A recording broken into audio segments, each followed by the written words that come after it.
नमस्कार, आप देख रहे हैं पद्मेश 24/7 कृष्णा सेंडे के साथ। चलिए सबसे पहले एक नजर डालते हैं आज की हेडलाइंस पर।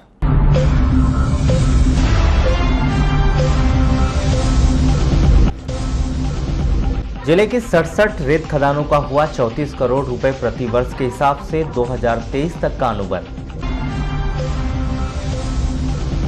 पति की बेदम पिटाई से पत्नी की मौत, पति गिरफ्तार। करंट लगने से नवविवाहिता की हुई मौत, खैरलांजी थाने के खैरी की घटना। 560 गेहूं के शासकीय बोरी बेचने के आरोप में बालाघाट के व्यापारी पर धोखाधड़ी का मामला दर्ज। और टिड्डी दल ने जिले में महज 2% फसलों को पहुंचाया नुकसान। अब बढ़ते खबरों की ओर। जिले के रूपजर थाना के अंतर्गत बिठली चौकी के आमानाला गांव में एक पति ने नशे की हालत में अपनी पत्नी की बेदम पिटाई कर दी, जिससे उसकी मौत हो गई। जानकारी के अनुसार मोहन टेकाम ने अपनी पत्नी दुर्पताबाई टेकाम उम्र 42 वर्ष की नशे की हालत में 29 मई की रात को जमकर पिटाई कर दी, जिससे उसकी मौत हो गई। घटना की जानकारी मिलने पर 30 मई को बालाघाट से भी एफएसएल टीम को घटनास्थल पर बुलाया गया। पुलिस के द्वारा आरोपी पति को गिरफ्तार कर उससे पूछताछ की जा रही है। बेरोजगारी और मानसिक तौर पर अस्वस्थ होने के चलते सुनील जायसवाल के द्वारा अपने 8 वर्षीय बालक को वैनगंगा नदी में डुबोकर हत्या की गई थी। यह जानकारी आज सीएसपी सुमित किरकेट्टा ने कोतवाली में आयोजित प्रेस वार्ता के दौरान दी। उन्होंने बताया कि इस मामले में आरोपी को गिरफ्तार कर न्यायिक रिमांड पर उसे जेल भेज दिया जाएगा और मामले की तस्दीक की जा रही है। उन्होंने कहा कि इस घटना को अंजाम देने के बाद आरोपी के द्वारा कोतवाली थाने में हत्या करने की जानकारी दी गई थी, जिस पर बालक के शव को बरामद कर आवश्यक कार्रवाई की गई थी। इस सनसनीखेज मामले के हर पहलू पर पुलिस कार्य कर रही है। दिनांक 29 मई 2020 यानी कि कल पुलिस को 1:30 बजे ऐसी सूचना मिली थी कि प्रतीक जायसवाल उम्र 8 साल जो सरस्वती नगर का निवासी है, इसकी मृत्यु अपना वैनगंगा नदी के छोटे पुलिया के पास में डूबने से हुई है। जो सूचना की तस्दीक करते हुए थाना प्रभारी कोतवाली परस्ते जी और मैं मौके पे पहुँचे, जहाँ देखा कि जो लड़का छोटा पुलिया के पास में डूबे हुए अवस्था में मिला, जो उसके चाचा सुजीत जायसवाल द्वारा निकाला भी गया और उसके उपरांत जो उसका शव पंचनामा और पीएम की कार्रवाई की गई, जिसमें आगे की विवेचना में ये पाया गया कि उसके जो पिता हैं सुनील जायसवाल, उसके द्वारा ही अपने पुत्र प्रतीक जायसवाल की हत्या की गई थी, जो कि उसको वैनगंगा नदी में डुबाने से की गई है और जो आज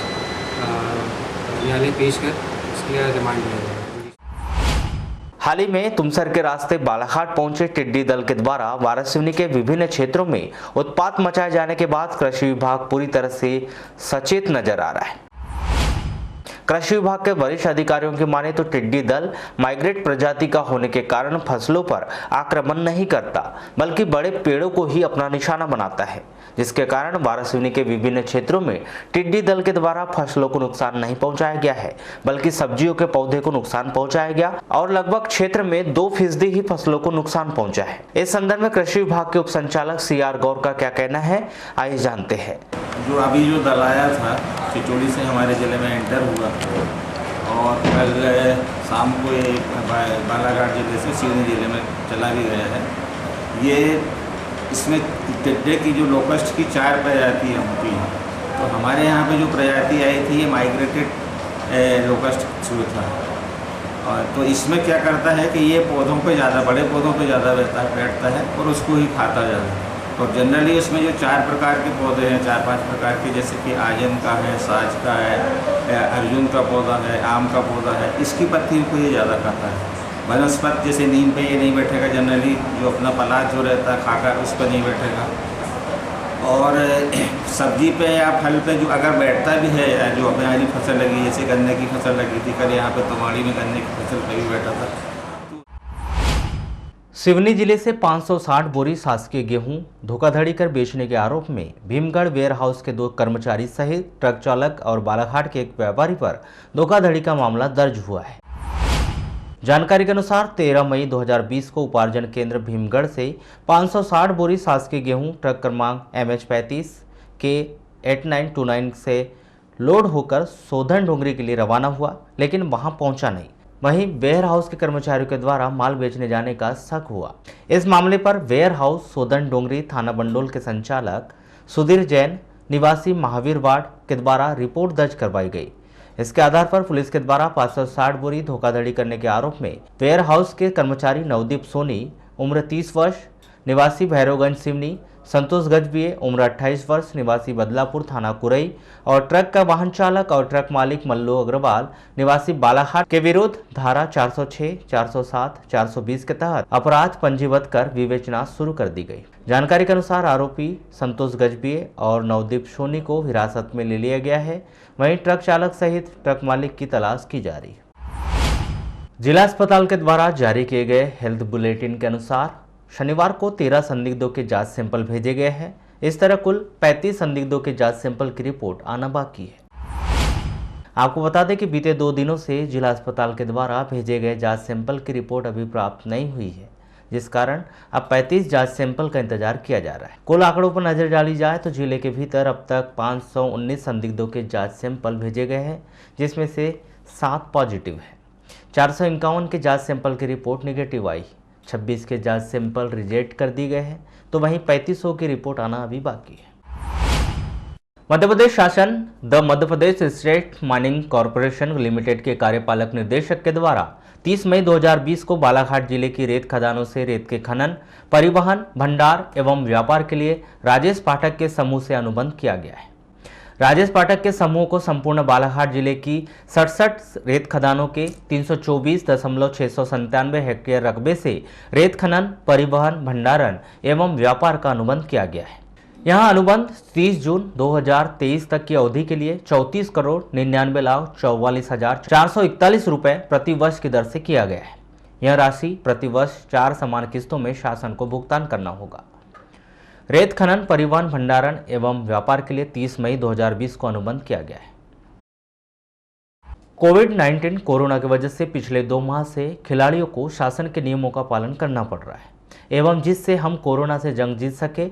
इस जंग को मजबूती देने के लिए कराटे खिलाड़ी घर पर रहकर लॉकडाउन का पालन करते हुए फिजिकल टेस्ट एवं व्यायाम टेस्ट एवं स्किल टेस्ट के माध्यम से फिटनेस को मेंटेन कर रहे हैं।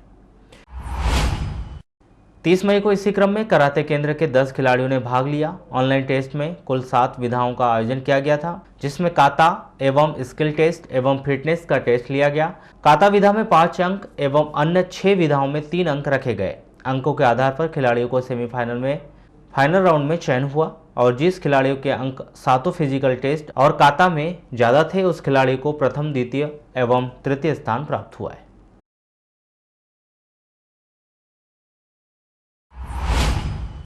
कीटनाशक के सेवन से अस्वस्थ 2 युवकों को जिला अस्पताल में भर्ती किया गया है।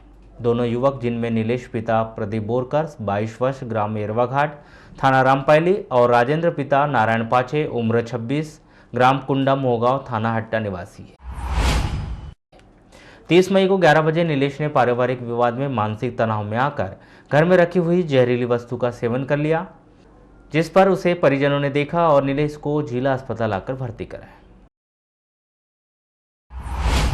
जिले के खैरलांजी थाना के अंतर्गत ग्राम पंचायत खैरी निवासी नवविवाहिता छाया राहंगडाले की 30 मई को करंट लगने से मौत हो गई। यह हादसा उस समय घटित हुआ जब नवविवाहिता अपने रूम में आराम कर रही थी। प्राप्त जानकारी के अनुसार मृतका छाया डोलीचंद राहंगडाले अपने कमरे में आराम कर रही थी और पति डोलीचंद राहंगडाले खेत गए थे और घर पर मृतका की सास और बच्चा बाहर खेल रहा था। जिसके बाद बहू को उठाने सास गई तो बहू कुछ बोल नहीं पा रही थी। मृतिका के पति डोलीचंद राहंगडाले ने बताया कि सुबह वह खेत गया था, तभी भाई के फ़ोन से फ़ोन आया कि बहू कुछ बोल नहीं रही है। जिसके बाद वह घर तुरंत पहुंचा और डॉक्टर को बुलाया तो उसने खैरलांजी अस्पताल ले जाने के लिए कहा, जहां पर डॉक्टरों ने उसे चेक किया और ऑक्सीजन लगाकर वाराणसी रेफर कर दिया गया। हम लोग खेत में थे, घर से फिर फ़ोन आया मम्मी वगैरह का, छोटे भाई चचेरे भाई ने फ़ोन किया मुझे कि मतलब भाभी वगैरह बोल नहीं रहे करके। घर में आके देखे बोल ही नहीं रहे थे। फिर डॉक्टर को बोले लेके चलो। खैरलांजी आए, खैरलांजी में चेक किए, बोले यहाँ पर नहीं वाराणसी लेके चले जाओ, बालाघाट लेके चले जाओ। वहाँ से यहाँ पर आए ऑक्सीजन वगैरह दिए वहाँ पे सर खालांजी में। वहाँ से इधर आए सर, यहाँ पे आए, यहाँ पे चेक किया डॉक्टरों ने तो देखने से करंट वगैरह वो कुल लड़की कहीं कुछ काम कर रहे थे। यानी एक आपकी आशंका है कि करंट से खत्म हुई होगी। डॉक्टर साहब बोल रहे हैं। मृतिका के पिता मानेगांव कटंगी निवासी रामचंद्र टेमरे ने बताया कि सुबह बेटी के ससुराल से फोन आया कि तुम्हारी बेटी की तबीयत खराब है, जिसे बालाघाट ले जा रहे हैं। जिस पर मैं घर से निकला, कोचेवाही तक पहुंचा था तो फिर फोन आया कि कूलर से करंट लगने के कारण उसकी मौत हो गई, ऐसा उन्हें बताया गया। तो मेरे को खबर ने अचानक फ़ोन किया, बोले तबीयत खराब हो गई, तो बोले बालाघाट ले जा रहे हैं आप। उसके बाद में कोचेवाही तक आया सर, उसके बाद में फ़ोन किए, बोले लड़की तुम्हारी लड़की मर गई, हो तो गई। मेरे को लगता है इसके पहले 1 महीना, ये 4 महीना पहले इनके जो भाई है, उनके भाई ने एक बार लड़की को मार चुका हमारे, और हमको भी 1-2 बार है हमारे विशेष को बोला, हमको भी बोला। इनके माँ ने और उनके बाप ने लड़की को जवाई को अलग कर दिए थे। उसके बाद में फिर 13वीं समय फिर इनको मिला लिया एक में। मेरे को लगता है इनने करंट है लड़की को मारे, उसके बाद में इन्हें जो जला टाइप का जो क्षेत्र बने हैं ये इनके हाथ से किए हैं, यानी इनने हत्या की है। सहायक उप निरीक्षक कलशराम उइके ने बताया कि सुबह 10 बजे थाने में तहरीर आई थी कि खैरी खैलांजी से एक नवविवाहिता को लाया गया था जिसकी मौत हो गई है, जिसमें प्रथम दृश्य करंट से मौत होना लग रहा है। तो पद्मेश 24/7 में बस इतना ही। बने रहिए हमारे साथ, तब तक के लिए दीजिए इजाजत। नमस्कार।